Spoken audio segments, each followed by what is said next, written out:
அனைத்து இந்திய அண்ணா திராவிட முன்னேற்ற கழகத்தின் சார்பாக ஏற்கனவே முதற்கட்ட தேர்தல் அறிக்கை வெளியிட்டோம். தற்போது இரண்டாம் கட்ட தேர்தல் வாக்குறுதிகள் அறிவிக்கப்படுகிறோம். தேர்தல் அறிவிப்பு 1, முதியோர் உள்ளிட்டோருக்கான ஓய்வூதியங்கள் 2000 உயர்வு. சமூக ஓய்வு திட்டத்தின் கீழ் முதியோர்களுக்கு முதியோர் உதவித்தொகை வழங்கப்படும். மேலும் முதியோர் விதவை பெண்கள், முதிர்கன்னிகள், கணவனால் கைவிடப்பட்ட பெண்கள், மாற்றுத்திறனாளிகள் மற்றும் 3ஆம் பாலினத்தவர்களுக்கு வழங்கப்பட்டு வரும் சமூக பாதுகாப்பு ஓய்வூதியம் ரூபாய் 1200 இருந்து 2000 உயர்த்தி வழங்கப்படும். அறிவிப்பு 2, வங்கியில் பெற்ற கல்வி கடன் தள்ளுபடி. மாணவர்கள், இளைஞர்கள், பெற்றோர்கள் நலன் காக்கும் பொருட்டு வங்கிகள் பெற்ற கல்வி கடன் தள்ளுபடி செய்யும் வகையில் அத்தொகையை அரசே ஏற்கும்.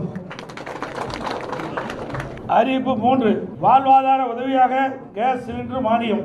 வாழ்வாதார உதவியாக குடும்ப அட்டைதாரர்களுக்கு ஆண்டுக்கு 3 கேஸ் சிலிண்டர்கள் வழங்கப்படும்.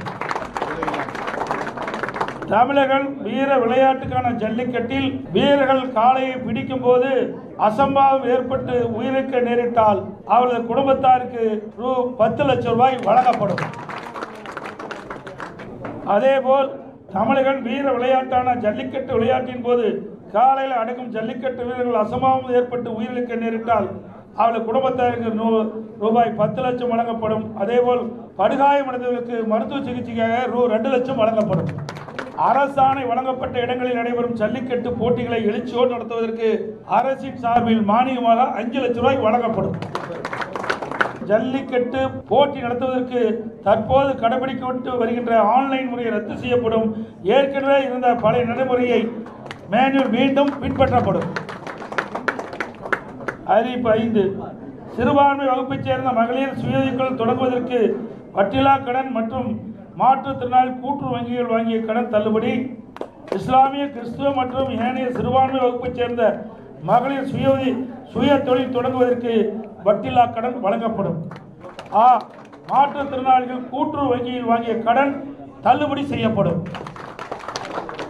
ஏற்கனவே அனைத்து இந்திய அண்ணா திராவிட முன்னேற்ற கழகத்தினுடைய தேர்தல் அறிவிப்புகள் 5 வெளியிடப்பட்டன. தற்போது மேலும் 5 அறிவிப்புகள் தற்போது அறிவிக்கப்பட்டுள்ளன. இதுவரை 10 அறிவிப்புகள் அனைத்து இந்திய அண்ணா திராவிட முன்னேற்ற கழகத்தின் சார்பாக அறிவிக்கப்பட்டுள்ளன. திமுக தொடங்கி இருக்கக்கூடிய தமிழகம் தலைகுனியாது என்ற பிரச்சார திட்டத்தை நீங்க எப்படி பாக்குறீங்க? ஏற்கனவே தமிழகத்தில் தலை குனிஞ்சு போச்சு. எங்க தலை நிமிர்ந்தே இருக்குது. தலை தொங்கி போச்சு. நிமிர்ல தலை தொங்கி காட்சி அளித்துக் கொண்டிருக்குது. உங்க ஊடகத்திலையும் பத்திரிகைகளும் பாருங்க, நாள்தோறும் செய்தி. பாலியல் வன்கொடுமை நடக்காத நாளே இல்லை. அண்மையில் வட மாநில தொழிலாளர்கள், அந்த குடும்பத்தைச் சேர்ந்தவர்கள் இன்றைக்கு 3 பேர், குழந்தை, ஒரு பெண், ஒரு ஆண், 3 பேர் இறந்திருக்கிறாங்க. அதோட நந்தனம் அரசு கலைக்கல்லூரியில் அங்கே ஒரு கேண்டீனில் வேலை செய்கிற ஒரு பெண்மணியை அங்கே இருக்கின்ற கேண்டீன் முதலாளி மற்றவருடைய நண்பர்கள் பல பேர் பாலியல் வன்கொடுமை செஞ்சு இன்றைக்கு தமிழகம் ஒரு மோசமான நிலைக்கு தள்ளப்பட்டுக்கிட்டது. இதைத்தான் நான் சொன்னேன். தலை நிமிர்ந்து இல்லை, தலை குனிஞ்சு போய் தொங்கி போயாச்சு.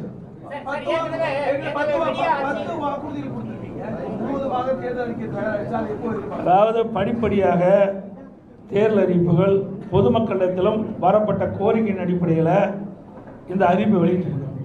நிறைய அறிவிப்புகள் வந்திருக்குது. எங்களுடைய தேர்தல் பணிக்குழு அதையெல்லாம் சரிபார்த்து இறுதியாக பட்டியலாக நான் வெளியிடுவோம். மேலும் பல அறிவிப்புகள் வரும்.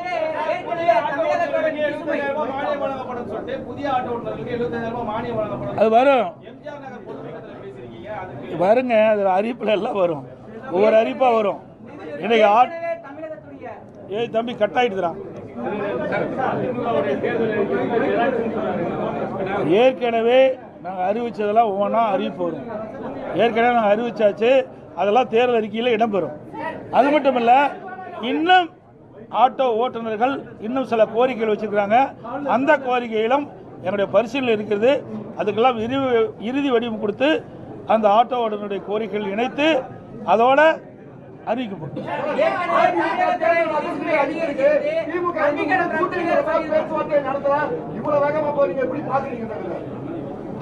இதே ஊடக நண்பர்கள் பத்திரிகை நண்பர்கள் எங்களை எல்லாம் எப்படி கிண்டல் கேள்வி சொன்னீங்க, இப்போ நீங்களே அந்த கேள்வி கேட்டீங்க. 2 மாதத்துக்கு முன்பு இதே திரு ஸ்டாலின் அவர்களும் அவருடைய கட்சியை சேர்ந்தவர்கள்லாம் சில அறிவிப்புகளை வெளியிட்டாங்க, ஊடகத்திலையும் பத்திரிகையில் வந்தது.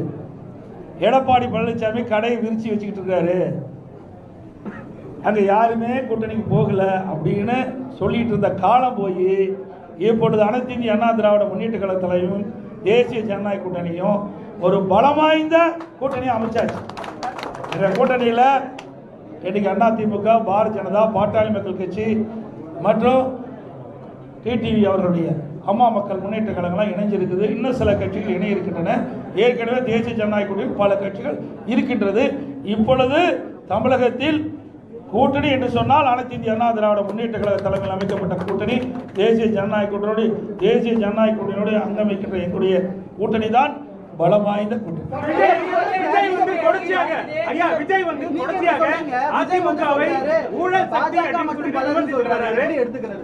ஏங்க அவரு வெளியில் வந்து பொது வெளியில் வந்து பார்த்தா தாங்க தெரியும். பொது வெளியிலே வரல. 72 நாள் கழிச்சு தான் ஒரு சம்பவம் நடந்து போச்சு. அந்த சம்பவத்தொட்டி 72 நாட்கள் ஒரு கட்சி தலைவரே வெளியே வரல. நாட்டில் என்ன நடக்குதுன்னு தெரியல. எந்தெந்த கட்சியோட கூட்டணி இருக்குன்னு தெரியல. எந்த கட்சி தேர்தலில் தலைமை தாங்கன்னு தெரியல. அதை வச்சே நாங்கள் என்ன செய்யணும்? அவருக்கு ஒன்றுமே தெரியாத போது எங்களை கேள்வி கேட்டால் அவர்கிட்ட போய் கேள்வி கேளுங்க. ஏற்கனவே அனைத்து இந்திய அண்ணா திராவிட முன்னேற்ற கழகம் கூட்டணி அமைக்கின்ற பொழுது ஐசிசி சோழா ஹோட்டலில் தெளிவுபடுத்தினார். மரியாதைக்குரிய மாண்புமிகு உள்துறை அமைச்சர் திரு அமித்ஷா அவர்கள், நானும் எங்களுடைய மூத்த நிர்வாகிகள் எல்லாம் கலந்து கொண்டு முதல் பேட்டியிலே சொன்னார், அனைத்து இந்திய அண்ணா திராவிட முன்னேற்ற கழகம் தேசிய ஜனநாயக கூட்டணி இரண்டும் இணைந்து புதிய கூட்டணி அமைச்சிருக்குது. இந்த கூட்டணிக்கு அனைத்து இந்திய அண்ணா திராவிட முன்னேற்ற கழகம் தலைமை தாங்கும். இந்த கூட்டணி தேர்தலில் வெற்றி பெற்று ஆட்சி அமைக்கும். அதிமுக ஆட்சி அமைக்கும். எங்களுடைய கூட்டணியுடைய வேட்பாளர் இபிஎஸ் தெளிவுபடுத்தியாச்சு. முதலமைச்சர் வேட்பாளர் இபிஎஸ். இது அவர் டிவியில் பார்க்கல, தொலைக்காட்சியில் பார்க்கல, பார்க்கறதுக்கு நேரம் இல்லை, மக்களை பார்க்கறதும் இல்லை, தொலைக்காட்சியில் பார்த்து தெரிஞ்சுக்கல, ஒன்றுமே தெரியாததை வச்சு எங்கிட்ட கேள்வி கேட்கணும். புரியுதுங்களா? தெரிஞ்சிருந்தா பரவாயில்ல. ஒரு கட்சியுடைய தலைவர் எல்லாம் தெரிஞ்சிருக்க வேணும். தெரியாம அறியாம பேசிட்டு இருக்காரு. நாட்டில் நடக்கிற நிலவரம் என்னன்னே தெரியல. இப்படி ஒரு தடவையாவது இப்படி பிரஸ் மீட் காட்ட சொல்லுங்க, புரிஞ்சுக்கிட்டோம். நாட்டில் நீங்களை போல் இருக்கிற நிருபர்கள் கேட்கின்ற கேள்விக்கு பதில் சொன்னா தான் வெளியில என்ன நடக்குன்னா அவர் புரிஞ்சுக்கிட்டோம். தொடர்ச்சியா விமர்சிக்காம பல மாதங்களா விமர்சிக்காம இப்ப சமீப நாட்களாக தான் விமர்சிக்க தொடங்கிட்டார். திமுக தீய சக்தினோ அதிமுக ஊழல் சக்தின்றது. உங்களுடைய பதில் என்ன சார்? ஊழல்னா என்னன்னு எனக்கு தெரியலையே. ஊழல் சக்தினா என்ன? யார் குறிப்பிட்டு சொல்றாரு? நீங்களா ஒரு கற்பனை பண்ணிக்கிட்டு இவர் தான் சொல்றீங்க. தீய சக்தி ஊழல் சக்தி யாரை குறிப்பிட்டு சொல்றாரு? குறிப்பிட்டு சொன்னா தானே சொல்ல முடியும். எங்களெல்லாம் ஊழல் சொல்றதுக்கு வழியே கிடையாது. மாண்பு அம்மா அவர்களை ஏற்றுக்கிட்டார். ரோல் மாடல் அம்மா பேரை சொன்னாரா இல்லையா? புரட்சித் தலைவர் எம்ஜிஆர், மாண்பு அம்மா ரோல் மாடல் சொல்லியாச்சு. எங்களுடைய அதிமுக ஆட்சி நான் முதலமைச்சராக இருக்கும்போது என் மீது ஊழல் குற்றச்சாட்டு சொல்லி நீதிமன்றம் போய் நீதிமன்றத்தில் நிரபராதின்னு வந்திருக்கிறேன். எப்படி ஊழல் சொல்ல முடியும்? யார் கூட வச்சிருக்கிறாரு? அவர் கூட அதிமுக ஒருத்தர் வெளியில் போய் அந்த யார் உங்களுக்கு சேர்ந்திருக்கான்னு தெரியும், நான் பெயர் சொல்ல விரும்பல. தாவேக்காவில் போய் சேர்ந்திருக்காரு. அவர் ஊழல் குற்றச்சாட்டில் புரிஞ்சு ஜெயிலிருந்து வெளியே வந்தாரா இல்லையா? அப்போ யாரோட கூட்டணி வச்சிருக்காரு? ஆக எங்களை குறிப்பிட்டு சொன்னால் அதுக்கு உண்டான பதில் நாங்கள் தெளிவாக சொல்லுவோம். நிறைய பதில் இருக்குது எங்களுக்கு, ஒன்றும் பதில் இல்லாதெல்லாம் இல்லை. இது பொன்விழா கண்ட கட்சி 31 ஆண்டு காலம் ஆட்சி புரிந்த கட்சி. நீங்கள் 31 ஆண்டு காலம் ஆட்சி புரிந்த கட்சிங்க. சட்டசபை தேர்தலில் திமுக ஒரு வாக்குறுதி கொடுத்தாங்க, கல்வி கடன் ரத்து செய்வோம். ஆனால் இதுவரைக்கும் ரத்து செய்யவே இல்லை. அது மாதிரி கேஸ் சிலிண்டருக்கு மானியம் 100 தருவோம் சொன்னாங்க, இதுவரைக்கும் பண்ணவே இல்லை. இதே மாதிரி ஒரு அறிவிப்பு வந்து நீங்க அறிவிச்சிருக்கீங்க, இது சாத்தியமா? நாங்கள் சாத்தியமா இருக்கிற காரணத்தால தான் அறிவிக்கிறேங்க. இதை நீங்க கேட்குற கேள்வி அங்கே கேட்கணும். யாரும் கேட்கவே மாட்டேங்கிறீங்க. நானும் பல தடவை பார்க்குறேன், தொலைக்காட்சி நண்பர்களாக அவர் நடந்து போகும்போது முக்கியமான கேள்வி கேட்க மாட்டேங்கிறீங்க. அப்படியே ஏதோ சொல்லிக்கிளி கொடுத்து கேள்வி கேட்கலன்னு நமக்கு தெரியல. ஆனால் இந்த கேள்வி அங்கே கேட்க வேணும். எங்களை பொறுத்த வரைக்கும் நான் கொடுக்கப்பட்ட வாக்குறுதியை பெரும்பாலும் நிறைவேற்றி கொண்டு தான் இருக்கிறேன். அதில் எந்த மாறுபட்ட கருத்தும் கிடையாது. எங்களுடைய தலைவர்கள் ஏற்கனவே இருந்தார்கள். புரியுதுங்களா? இன்னைக்கு மாண்பு அம்மா அவர்கள் இருந்தாங்க, கட்சித் தலைவர் எம்ஜிஆர் இருந்தாங்க, சொன்னது ஒடுக்கப்பட்ட வாக்குறுதியை செயல்படுத்துகிறோம். மக்கள் நன்மை கிடைக்கக்கூடிய திட்டங்களையும் நாங்கள் அறிவிச்சாங்க.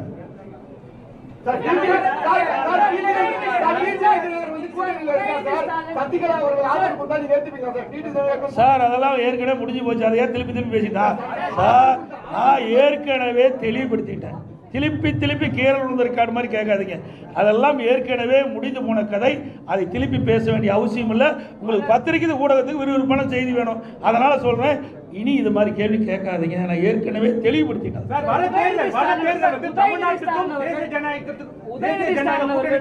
தேர்தல், அதனால மக்கள் வந்து பார்த்து வாக்களிங்கன்னு சொல்லிட்டு முதலமைச்சர் சொல்லக்கூடிய அந்த பிரச்சாரத்தை நீங்க எப்படி பாக்குறீங்க? ஏற்கனவே நான் சொன்ன ஒரு பொம்மை முதலமைச்சர், திறமையற்ற முதலமைச்சர், ஒரு கட்சிக்கு தலைவராக இருக்கார் திமுக தலைவர். அதுவே ஒரு வேதனையான விஷயம் தான்.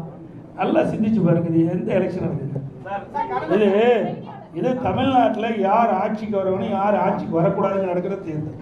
புரிஞ்சுக்கிட்டீங்களா? ரெண்டாவது, எங்களுடைய கூட்டணிக்கு தெளிவுபடுத்தியாச்சு. திருப்பி சொல்றேன், எங்களுடைய கூட்டணி அண்ணா திமுக தான் கூட்டணிக்கு தலைமை தாங்கும். அண்ணா திமுக எங்களுடைய கூட்டணி வெற்றி பெற்று அண்ணா திமுக ஆட்சி அமைக்கும். இதுக்கு மேல என்ன வேணும்? தேசிய கூட்டணி எங்களை சொல்றதுக்கு எதுவுமே இல்லைங்க. எங்க மீது எந்த புகாரும் சொல்றதுக்கு ஸ்டாலின் கிட்ட சரக்கு இல்லை. அதனால வேற ஒருத்தர் பிடிச்சிட்டு சொல்லிட்டு இருக்காரு. இங்க ஆளுநர் அண்ணா திமுக ஏற்கனவே முடிவு செய்யப்பட்டு விட்டது. எங்களை பத்தி சொல்லுங்க, நாங்க பதில் சொல்ல தயார். முடியலையே, இருந்தா தானே சொல்ல முடியும்.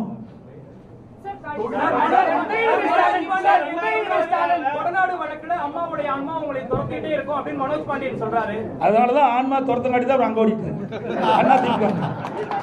ஆன்மா யாரை துரத்தது பார்த்தீங்களா? உண்மையா இருக்கிறீங்களா? எங்களை ஆசீர்வாதம் பண்ணிட்டு இருக்குது அம்மா. அதனால இங்க இருந்துட்டு இருக்கிறோம். இங்க இருக்கின்றவர்கள் யாரெல்லாம் தவறு செய்தார்களோ, யாரெல்லாம் இந்த இயக்கத்துக்கு துரோகம் செய்தார்களோ, அம்மாவுடைய ஆன்மா அவர்களை ஆட்டி படைச்சிட்டு இருக்குது.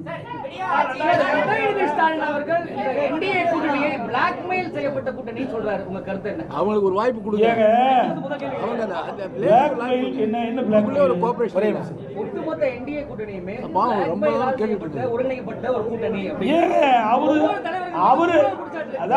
அவரு நினைச்சுக்கிட்டு கேட்கிற கேள்விகளை என்கிட்ட பதில் கேட்காதீங்க. அவரு தான் திருப்பி கேட்கணும். அண்ணா திமுக ஏன்னா ஒரு தேசிய அளவில் இருக்கிற ஒரு கூட்டு கட்சிங்க.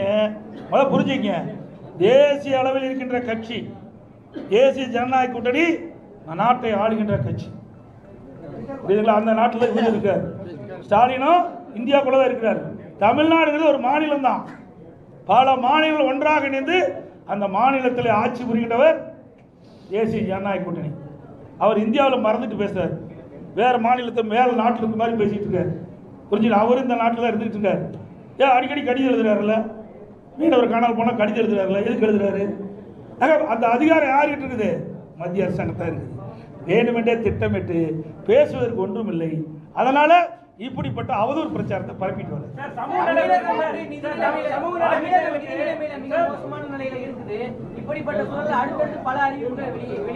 ஏங்க, நாங்க ₹1 வருமானம் இல்லாத போதே ஆட்சி செய்த கட்சிங்க அண்ணா திமுக கட்சி. கொரோனா காலத்தில் எங்களுக்கு என்ன வருமானம் வந்தது? ₹1 வருமானம் கிடையாது அரசாங்கத்துக்கு. அந்த காலகட்டத்தில் கூட வருவாய் இல்லாமலேயே ஆட்சி புரிந்த கட்சி அண்ணா திமுக கட்சி. அதனால வருவாய் பெருக்கி உயர்த்தி நாங்கள் அறிவிக்கின்ற திட்டங்களுக்கு தேவையான நிதிகளை உருவாக்குவோம். கொடுக்கப்பட்ட வாக்குறுதியை நிறைவேற்றி தருவோம். அதெல்லாம் பிறகு சொல்லுவோம் சார். இன்னும் நாள் இருக்குது. இப்பவே சொல்லிட்டு இன்னும் 1 வருஷம் இருக்குல்ல, இல்ல ஒரு 2 மாசம் இருக்குல்ல.